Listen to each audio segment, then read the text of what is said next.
Hello to everyone. I am Kunal from a solution teacher. Today I will start question number first from exercise 5.3 chapter 5 arithmetic progression. इस question में क्या बोला है, find the sum of the following AP. यहाँ AP का sum निकालना है, तो मैंने आपको बता रखा है कि सम कैसे फाइंड करते हैं in case of a AP. यहाँ गिवन है फर्स्ट पार्ट, पहले करते हैं हम फर्स्ट पार्ट। तो 2 7 12 dash dash to 10th term, अब यहाँ लिखा है 10 टर्म्स। अब इस अकॉर्डिंग यहाँ पर गिवन है एक सीक्वेंस के अकॉर्डिंग ये आपको गिवन है इसकी 10th टर्म। तो 10 टर्म ऐसी करते करते 10 टर्म जो होगी उन 10 टर्म का सम क्या होगा, तो यहाँ पर आप पहले गिवन जो है उसको लिख लेते हैं। ये A1 है, A2 है, A3 है। A1 आपका A होता है जिसकी वैल्यू यहाँ गिवन है कितनी 2, देन आप निकालते हैं D, A2 माइनस के A1, A2 will be 7 minus के 2, D इक्वल में 5। यहाँ से आपने D भी फाइंड कर लिया और आपको गिवन है टर्म, और टर्म इंडिकेट करता है n को, n इंडिकेट टू टर्म। जहाँ पर भी टर्म की बात की जाए वो आपका क्या होता है n। अब n पता है, d पता है, a पता है, आप Sn का फॉर्मूला अप्लाई करेंगे n/2 2a प्लस के n माइनस 1d, और इसकी हेल्प से आप इसका सम निकाल लेंगे 10 टर्म का। तो यहाँ n की वैल्यू कितनी है 10, n की वैल्यू 10, a की वैल्यू आपको गिवन है कितनी 2, n की वैल्यू 10 गिवन है ये देखो, और d आपको कितना पता है 5।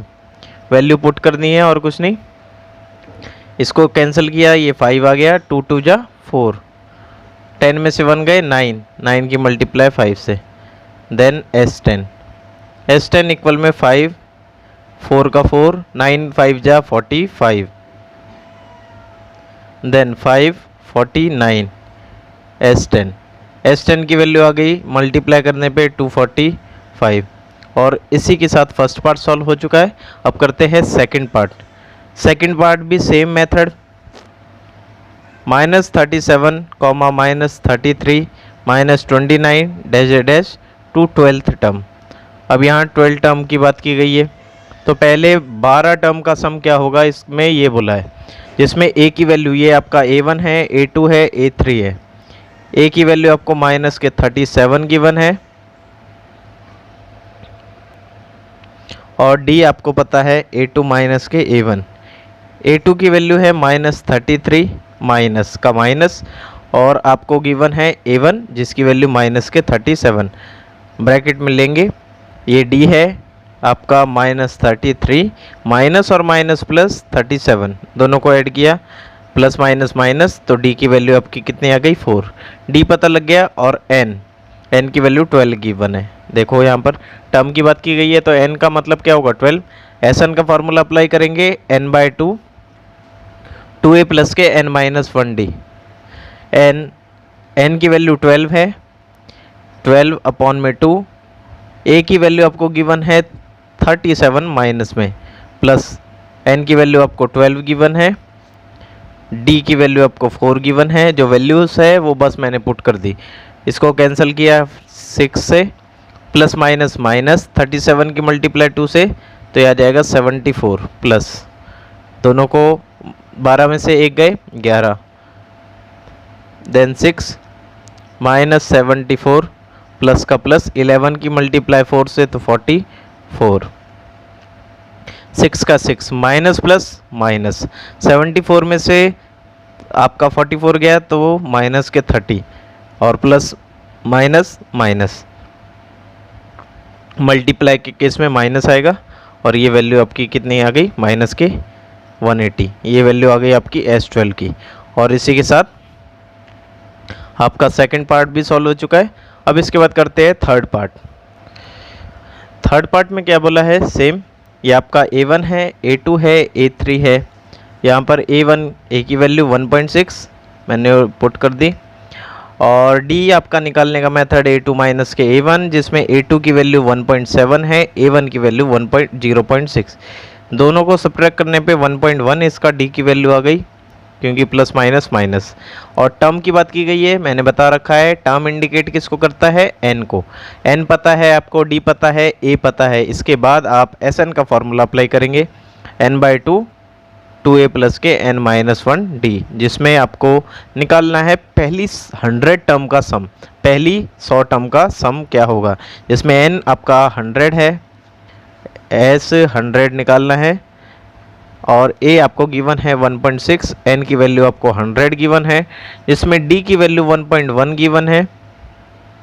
कैंसिल किया 50, 2 की मल्टीप्लाई 1.6 से तो 3.2, इसके बाद प्लस का प्लस, दोनों को सब्ट्रैक्ट किया 99 मल्टीप्लाई 1.1, ये 50 का 50, आपका 99 की मल्टीप्लाई 1.1 से 1089, तो एक पॉइंट लगा दिया यहाँ पर। इसकी वैल्यू आ गई आपकी 3.2 प्लस के 108.9, दोनों की मल्टीप्लाई करके ये वैल्यू आ गई।